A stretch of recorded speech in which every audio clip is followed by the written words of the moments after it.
30,000 లంచం తీసుకుంటూ ఏసీబీ అధికారులకు రెడ్ హ్యాండెడ్గా ఓ మహిళా ఎస్ఐ పట్టుబడడం తీవ్ర కలకలం రేపింది. సికింద్రాబాద్ బోయినపల్లి పోలీస్ స్టేషన్లో ప్రేమ వివాహం చేసుకుని తన తల్లిదండ్రులు ఒప్పుకోవడం లేదని సహాయం కోసం అభిషేక్ అనే యువకుడు పోలీసులను ఆశ్రయించాడు. తల్లిదండ్రులతో మాట్లాడుకోవాలని పోలీస్ స్టేషన్కు రావాలని ఎస్ఐ నందిత పిలిచి డబ్బులు డిమాండ్ చేశారు. డబ్బులు ఇచ్చేందుకు అభిషేక్ నిరాకరించడంతో తండ్రిని కొట్టాడని అభిషేక్పై కేసు నమోదు చేసి జైలుకు పంపించారు. జైలు నుండి బెయిల్ మీద విడుదలయ్యాక ప్రతి సోమవారం సంతకం చేసేందుకు స్టేషన్కు వస్తున్న అభిషేక్ను writer Vijay 10,000, SI Nanditha 30,000 demand చేశారు.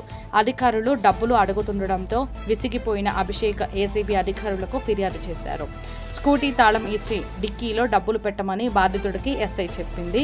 బాధితుడి ఫిర్యాదు మేరకు స్కూటీలో డబ్బులు పెట్టగానే ఎస్ఐ నందితను, రైటర్ విజయ్ను ఏసీబీ అధికారులు రెడ్ హ్యాండెడ్గా పట్టుకున్నారు.